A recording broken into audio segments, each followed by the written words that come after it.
Hey, thank you for having the courage to accept this invitation. First, I have no idea what kind of abusive situation that you're dealing with right now, but wherever you are, please hear this from my heart. I am sorry. I'm sorry that you're dealing with this. I don't know, maybe you're in the midst of it. Maybe you're on the other side of it and you're in the healing part of it. Maybe it's someone else that you're watching this for, someone that you love that is in this situation. And when I think about an abusive relational situation, I just think it's more evidence that we live in a broken world, a world that is not as it was ever intended to be. It's like the world that's in between the Garden of Eden, when all was as it should be, and heaven, when it will be the way it was intended to be. And second, I just want you to know I'm not an expert in this area. I do not carry a master's or a PhD in this arena. It would be reckless of me to use this time to attempt to provide you with a neat and tidy, packaged up advice to see you through. In 35 years of church ministry experience and pastoring, I can assure you that I have been brought into situations like yours more times than I ever wish to recall. Many of your situations I've heard and I've cried alongside you. So based on those experiences, what I want to do is just simply give you 3 things to consider seeking, like doing, go and actively, try this. And then I want to give you 2 things to search. That would be more like internal, like think to yourself, process something internally. And before I go through the seek and the search, I have something that only you can answer. Maybe what you are in is an abusive situation or a potentially abusive situation, and maybe it's in the context of your family. Maybe it's in your marriage. Maybe it's a divorce. Maybe it's you to one of your children's or you to one of your parents. Maybe it's a sibling relationship. Maybe it's like a long-time friendship or a dating relationship. It could be something at work or in your neighborhood. Regardless, here comes the question. Are you in an unhealthy relationship or an abusive relationship?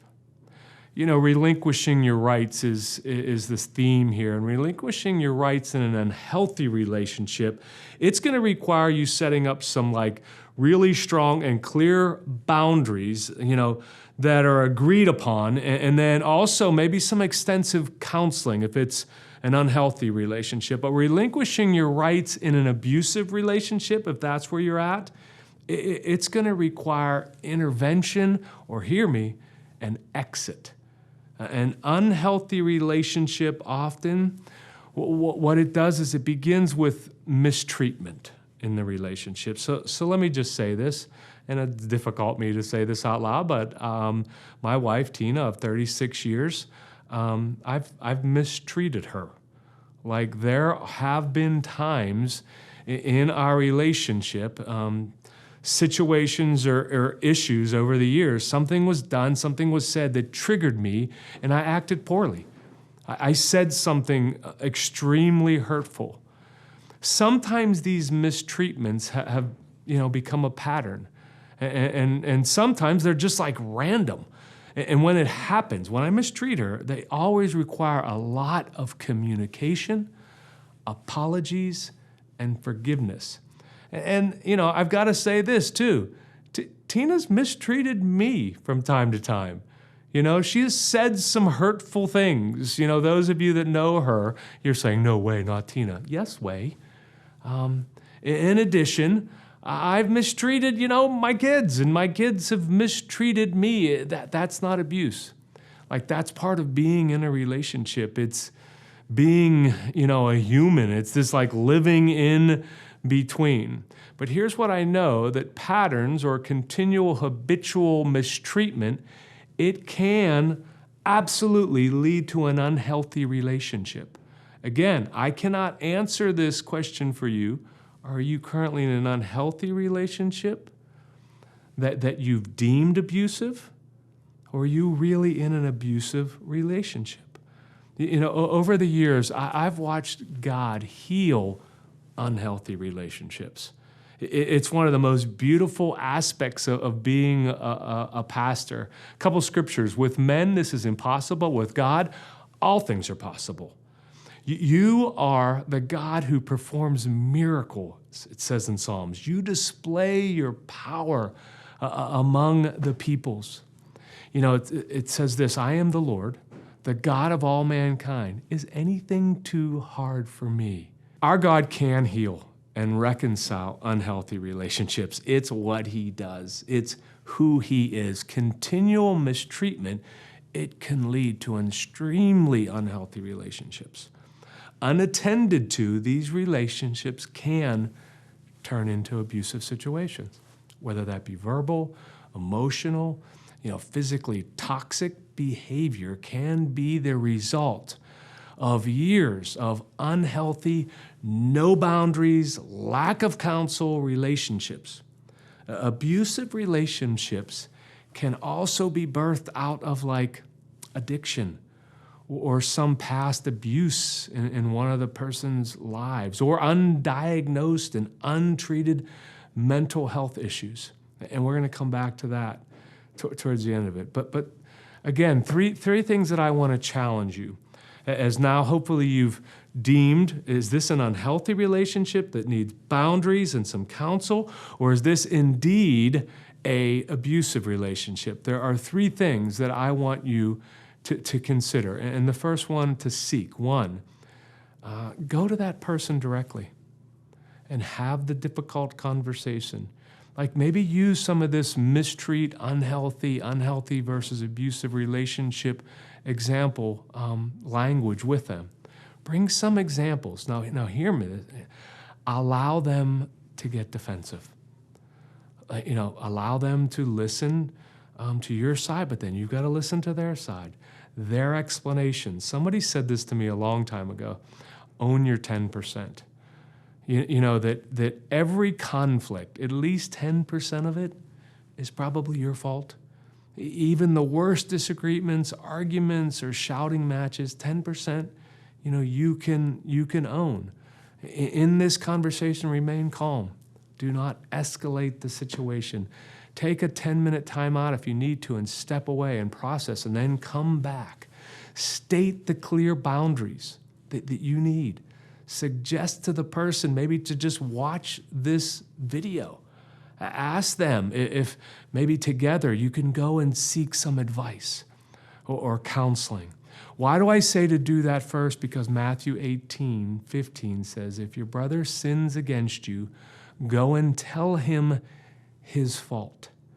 Between you and him, if he or she listens to you, you have gained your brother. So have you tried this? And please do not just dismiss this and say you don't understand, Scott.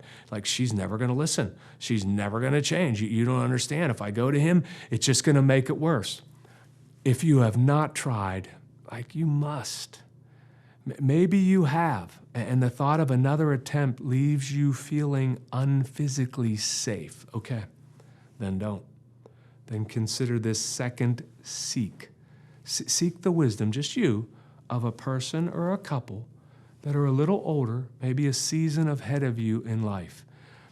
Go to an unbiased person and talk to them about the situation. Now, going to a dear friend or going to your mom, is a great place to go for comfort and encouragement. However, it's going to be tainted because of their affection for you. Here's what I want to challenge you to do. Go to your campus pastor and have them connect you with an elder couple from your campus, or maybe even better yet, from another campus, someone that can process this with you. They will listen to you. They will ask tough questions. They will pray with you and point you to some healthy next right steps. The third seek. Let me provide you with just 2 resources, okay? And before I give you the titles and the author of these books, I want to be really clear. The Bible is the Word of God, right? Scriptures say that all Scripture is breathed out by God and profitable for teaching and reproof, for correction and for training and for righteousness, that the man of God may be complete, equipped for every good work. That's what the Scriptures say about the Bible. The books that I'm recommending right now are not the Bible. Folks on staff and in our counseling center trust these authors and have found this material solid. And we offer this as just good tools, not divine truth. So here they go. The first one is Good Boundaries and Goodbyes by Lisa. I don't know how to say her name. I think it's Turkeist. But this is a newer book. A lot of people have found this extremely helpful for folks in an abusive relationship. The second one is Healing the Scars of Emotional Abuse by Dr. Gregory Jantz. So those are my three things that I want to encourage you to seek, right? Go to the person, talk to your campus pastor, get with an elder couple, explain your situation, maybe read one of those resources. Now here's the two searches. I told you 3 seeks, 2 searches. These are challenges, I'm going to ask you right away. First, are you willing to search yourself? Could it be that maybe something going on inside you is the source of the unhealth of the relationship? I'm going to ask you a tough couple questions right now. Is the unhealthiness of this relationship, has it been reflective in past relationships? Does it span across maybe several of your current relationships? It is a wound from your past possibly causing reoccurring unhealthiness in your life? I just want you to pray about that. Maybe seek some unbiased advice. Talk to a counselor. You need to search yourself. Is there something inside here that needs healed? That God needs to speak into. And the second search is this. Search to see if you think or that you're feeling that your role is to be abused. Like that somehow you're in this relationship and you're supposed to just take it. And there's no way out of it. And part of who I am is I just need to absorb this. Mark 10:45, it says this, for even the Son of Man, this is Jesus talking, came not to be served, but to serve, and to give his life as a ransom for many. Hear me. Jesus' mission in life was to serve and to serve and to serve all mankind. Jesus came to take sin, all of it, all of yours and all of mine, to the cross, to die on the cross for the forgiveness of sin. Folks, Jesus had a holy purpose. We are not Jesus. We are called to be like Jesus, but we are not called to be Jesus. We are not called to take on the sin of others and to be abused for it. Do not twist the Scriptures or allow someone else to twist it for you and somehow convince you that your purpose is to be abused, that this is part of just your calling in life. Hear me, that is not your cross to bear. It is not.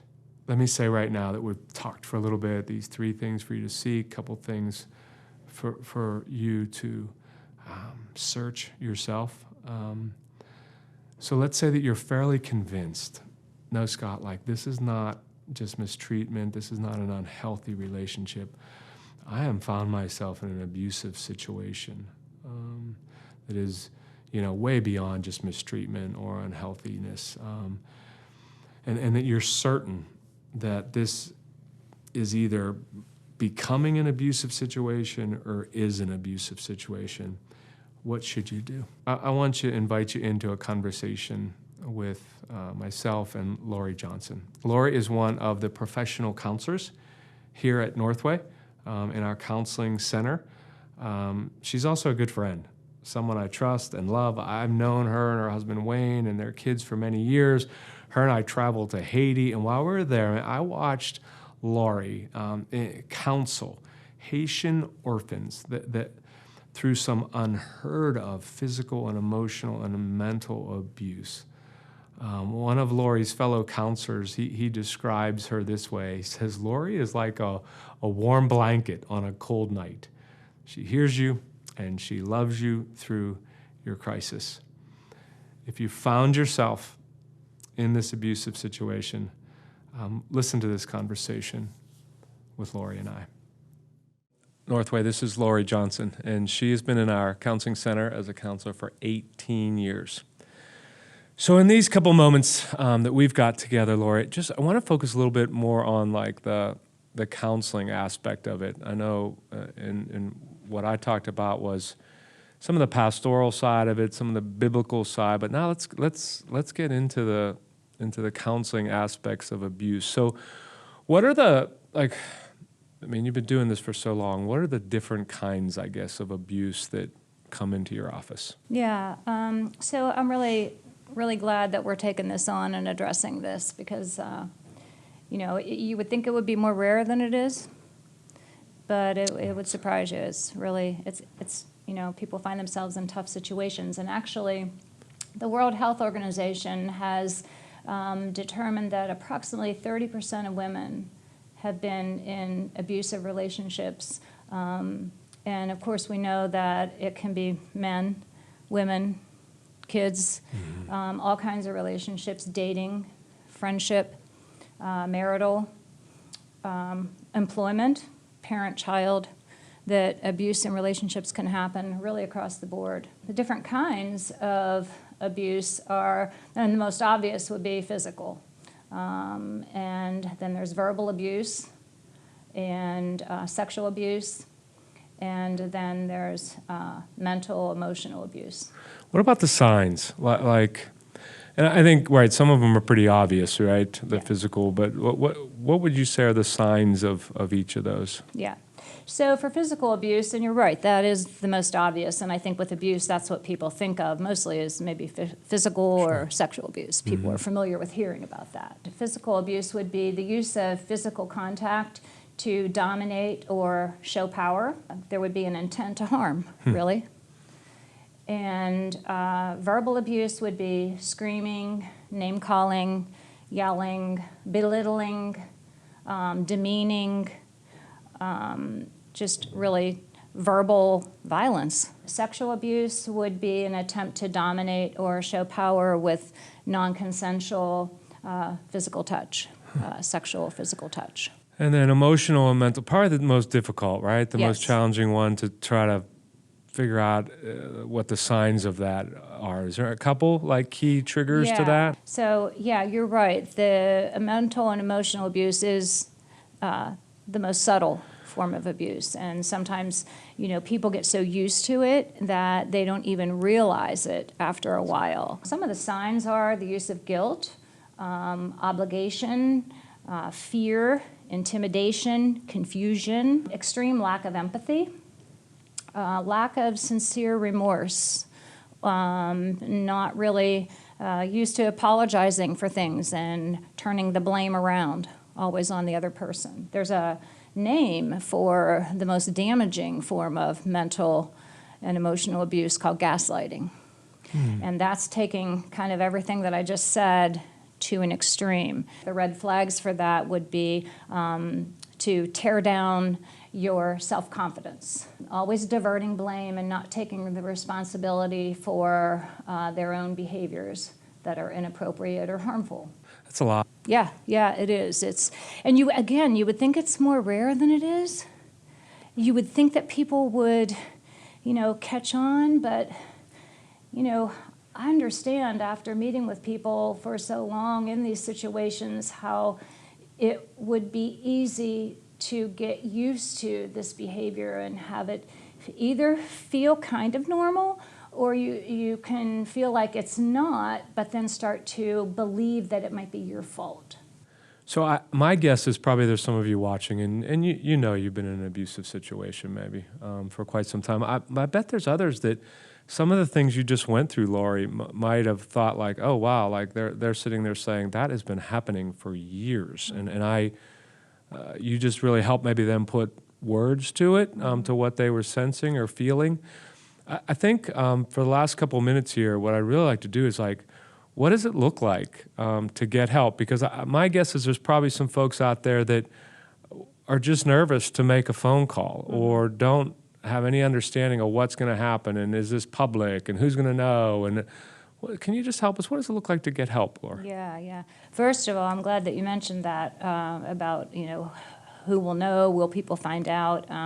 We are bound to, as professional counselors, and I believe pastors too, Yes. bound to strict confidentiality, and we take HIPAA very seriously. So once I get to know you and know what brought you here and, get kind of an understanding of what you've been going through, then we want to really dig into the healing part of, what was the impact of the abuse, the mistreatment, and how has that impacted you, hurt mentally, emotionally, spiritually? And that can look different for each person. It does look different for each person. And the specific needs and the steps for that really are tailored uniquely to each individual and each situation. Where I thought one thing was amazing that you said to me is like, you get to know folks, you really try to help them with the healing, understanding, but then it was amazing that one time we were talking about that the end of it, your hope is to help them like, how can you use this pain, right? How did you phrase that? It was so good. Yeah. So, as we go through the healing, then you want to look into restoring yourself again, really. You want to look into who is that me that I lost in the process of this relationship, and I didn't even realize it, or maybe I did, didn't know what to do about it. So we look into restoring, who am I? Who does God say I am? Who do I need to come to believe that I am? And as that self-image, God image gets restored, then we always look to that next step of, okay, in the healing, in the restoring, now how can God use this? That's so good. And we want to look at, how can we bring about that Romans 8:28 that says that, God will use all things and work it all together for good. And we want to be a part of that. That's so good. So then we look at, That's what so can God good. do to redeem the years that the locust has eaten, as the Bible talks about. How can he redeem the hurt and the pain into something good? Great. And often it looks into then stepping into helping others. That's so good. So folks, if clearly you're in an abusive situation, again, make the call. If you're something that we've just talked about is leading you to believe that, hey, I really think I should proceed with some counseling, then I really want to challenge you to do that. In fact, what I'm going to do to close up here, I'm going to put some numbers up on the screen. There are some emergency help numbers, Northway's counseling numbers will be on there, ways that you can text, ways that if you're in a crisis, you can get help right now, ways that if you want to think about coming and see a counselor. I'll put those up on the screen. They'll be up there so that you can grab them and write them down. Hey, thanks. Thanks so much. I know it's a big step. Like, even to click on this video took a lot of courage. So bless you. We'll be praying for you. And, man, we love you.